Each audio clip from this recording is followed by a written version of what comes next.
Hi hello வணக்கம் வாழ்க வளமுடன். Welcome to Thiranjothi kitchen. நம்ம இப்போ சிக்கன் கல்மாஸ் எப்படி செய்யறதுன்றத பார்க்கலாம். ஸ்டவ் ஆன் பண்ணிட்டு குக்கரை வச்சிருக்கேன். அதுல போன்லெஸ் சிக்கனை எடுத்துக்கலாம். ஒரு 200 கிராம் எடுத்திருக்கேன். அந்த போனோடவும் எடுத்துக்கலாம். ஆனா நம்ம ஒதுக்க சொல்ல அந்த போனை எடுத்துட்டு தான் நம்ம இதுல பயன்படுத்த முடியும். ஸோ அதனால நான் இப்போ போன்லெஸ் சிக்கனை எடுத்திருக்கேன். இதுக்கு தேவையான சால்ட் ஆட் பண்ணிக்கலாம். இந்த சிக்கனுக்கு எவ்வளவு சால்ட் தேவையோ அதை மட்டும் ஆட் பண்ணிக்கோங்க. போன்லெஸ் சிக்கன் எடுத்துக்கிட்டோம்னா தான் ரொம்ப ஈஸியா இருக்கும். நமக்கு உதுக்கிறதுக்கும் ரொம்ப கம்ஃபர்டபுளா இருக்கும். ஸோ இதுக்கு மட்டும் சிக்கனுக்கு மட்டும் தேவையான காரத்தை ஆட் பண்ணிக்கலாம். ஒரு 1/2 ஸ்பூன் அளவுக்கு ரெட் சில்லி, அதாவது காஷ்மீரி சில்லியை நான் எடுத்துருக்கேன். இதுக்கோட கூட கொஞ்சம் போல மஞ்சள் பொடியை நம்ம ஆட் பண்ணிக்கலாம்.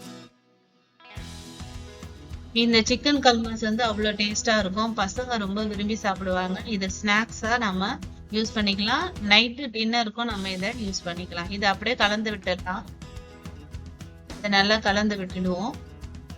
இந்த ஸ்டேஜ்ல நம்ம இந்த சிக்கன் வேகத்துக்கு மட்டும் ஒரு 1/2 டம்ளர் தண்ணியை நாம ஆட் பண்ணிக்கலாம்.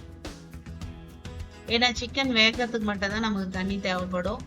மற்றபடி நம்ம இந்த தண்ணியை யூஸ் பண்றது அந்த மாவு பின்றதுக்கு நாம பயன்படுத்திக்கலாம். இதை நல்லா கலரி விட்டுட்டு இப்ப நாம மூடி போட்டுட்டு ஒரு 2 விசில நாம விடலாம். இந்த சிக்கன் கல்மாஸ் நான் ஷார்ஜால ஒரு டீ கடையில சாப்பிட்டேன். அந்த டீ ஷாப்ல பாத்தீங்கன்னா அவ்வளோ சேல் ஆகுறதுன்னு பாத்தீங்கன்னா இந்த சிக்கன் கல்மாஸ் நிறைய சேல் ஆச்சு. மலையாளி ரெஸ்டாரண்ட் அது. ஸோ அந்த மலையாளி ஹோட்டல்ல அவ்வளோ டேஸ்டா இருந்துச்சு. எனக்கு பார்த்ததுமே இது எப்படி செய்யணும், நம்ம ஃப்ரெண்ட்ஸுங்களுக்கெல்லாம் சொல்லணும் அப்படின்ற இன்ட்ரெஸ்ட் வந்துச்சு. அதுவும் இல்லாமல் குழந்தைங்களும் நல்லா லைக் பண்ணி சாப்பிடுவாங்க. அப்படின்றப்போ இந்த ரெசிபியை நம்ம போடணும் அப்படின்னு நான் 2 விசில் வந்தாச்சு. நார்மலா சிக்கன்னாலுமே குழந்தைங்க நல்லா விரும்பி சாப்பிடுவாங்க. இப்போ நல்லா ஏர் போன பிறகு இதுல இருந்து சிக்கன் நல்லா வெந்துருச்சு. இதுல இருந்து நம்ம சிக்கனை நான் தனியா எடுத்து வச்சிடலாம். ஏன்னா இது ஆறின பிறகு நம்ம அதை உதுத்து விடணும். அதனால நல்லா ஆற வைக்கணும்.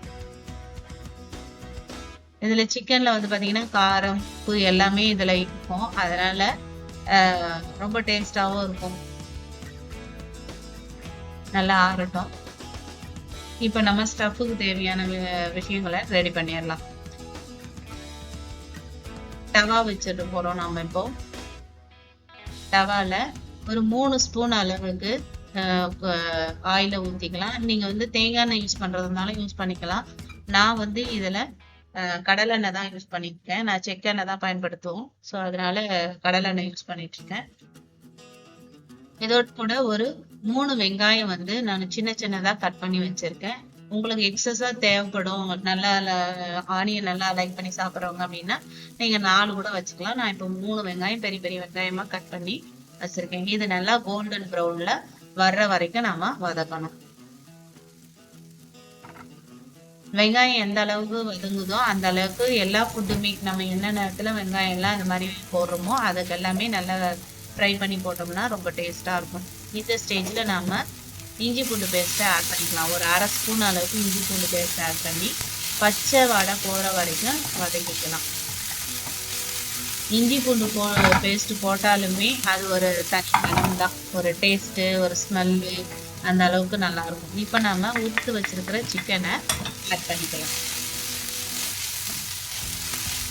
இந்த சிக்கனை அந்த கொஞ்சம் தண்ணி மாதிரி இருக்கும் இல்லைங்களா, அது எல்லாமும் வெங்காயம் இதோட கூட மிக்ஸ் ஆகுற அளவுக்கு நம்ம கொஞ்சம் ஃப்ரை பண்ணலாம், வதக்கலாம்.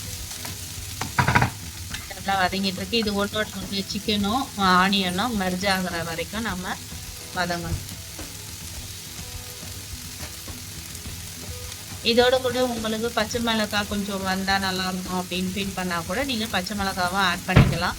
ஆனா குழந்தைங்களுக்கு கொடுக்கறதுன்றதுனால பச்சை மிளகாய் ஆட் பண்ணோம்னா அங்கே காரம் தட்டுப்பட்டுச்சுன்னா பசங்க விரும்பி சாப்பிட மாட்டாங்க. அதனால நான் பச்சை மிளகாய் ஆட் பண்ணல. இந்த ஸ்டேஜ்ல நாம மசாலா பொருட்களை ஆட் பண்ண போறோம். ஏற்கனவே நம்ம சிக்கன்ல கொஞ்சம் காரம் சேர்த்துருக்கோம். அதனால கொஞ்சம் பார்த்து சிக்கனை இதுவை ஆட் பண்ணிக்கோங்க. மிளகாய் பொடி ஒரு 3/4 ஸ்பூன் அளவுக்கு சில்லி பவுடர், அடுத்தது கொரியாண்டர் வந்து ஒரு 1.5 ஸ்பூனுல இருந்து 2 ஸ்பூன் வரைக்கும் போடலாம்.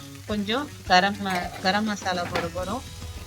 கொஞ்சம் போல சீரக பொடி, கொஞ்சம் மஞ்சள் பொடி போட்டு ஆட் பண்ணிக்கலாம். இது எல்லாம் பச்சை வாடை போற வரைக்கும் நம்ம கலந்து விட்டுக்கலாம்.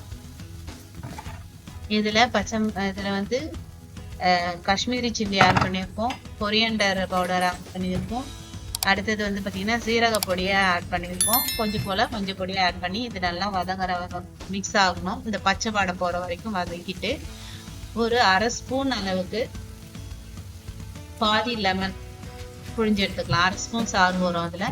நீங்கள் சப்போஸ் பெரிய லெமனாக இருந்ததுன்னா 1/2 ஸ்பூன் மட்டும் ஆட் பண்ணிக்கோங்க. சின்ன லெமனாக இருந்ததுன்னா அது 1/2 ஸ்பூனுக்கு இருக்கும் அதில் சாறு. ஸோ அந்த அளவுக்கு ஆட் பண்ணி கொஞ்சம் நல்லா வதக்கிக்கோங்க. இப்போ நமக்கு ஸ்டஃப் ரெடி ஆயிடுச்சு.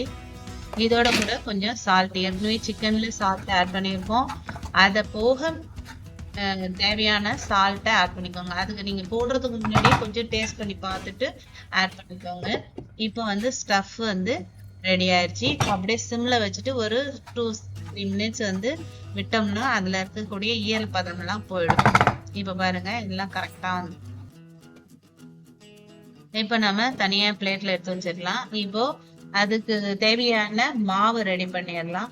நான் வந்து பச்சரிசி மாவு எடுத்திருக்கேன். ஒரு 2 கப்பு பச்சரிசி மாவு நல்லா வந்து சூடு ஏறுற அளவுக்கு வதக்கிக்கோங்க, அதாவது வறுத்துக்கோங்க. லைட்டா சூடு ஏறணும்.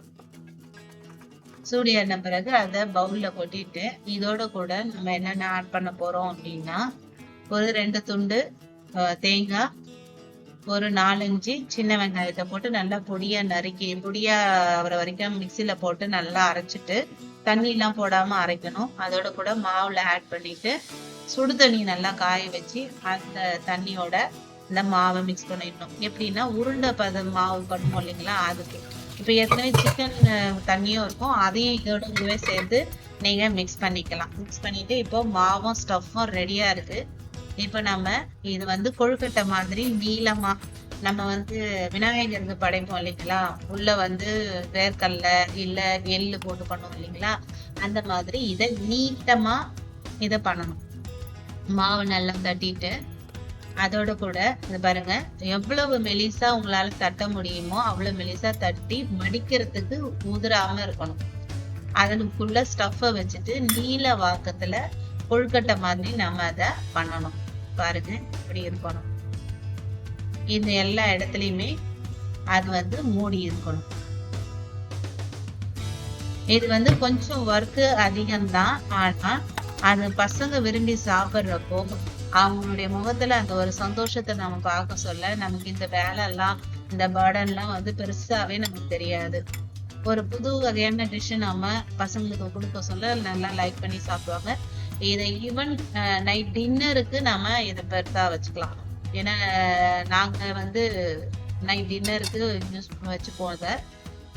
இதை போல நிறைய இது பண்ணிட்டு இதை வந்து பெருசா இருக்கிறதுனால அப்படியே நம்ம இட்லி தட்டுல வைக்க முடியாது. அதனால இட்லி பாத்திரத்துல இட்லி தட்டு வச்சுட்டு அது மேல இந்த மாதிரியான பிளேட்ஸ் எல்லாம் வச்சுட்டு நீங்க மூடி வச்சிடணும்.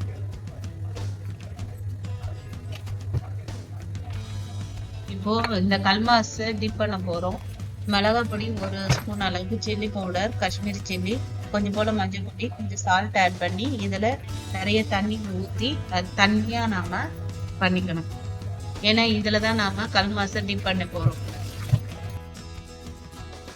இப்போ கல்மாஸ் வந்து ரெடி ஆயிடுச்சு, நல்லா வெந்துருச்சு. இத கல்மாஸை அதோட கூட டிப் பண்ணி தவால எண்ணெய் போட்டு அதுல நாம பொரிக்க போறோம்னா நிறைய எண்ணெய் போட்டுலாம் பொரிக்க வேண்டியது இல்லை. ஜஸ்ட் அந்த பச்சை வாடை மிளகாவுடைய பச்சை வாடை போற வரைக்கும் டிப் பண்ணி எடுத்துட்டு அதை அப்படியே சர்வ் பண்ண வேண்டியதுதான். இது வந்து பாத்தீங்கன்னா ரொம்ப டேஸ்டா இருக்கும்.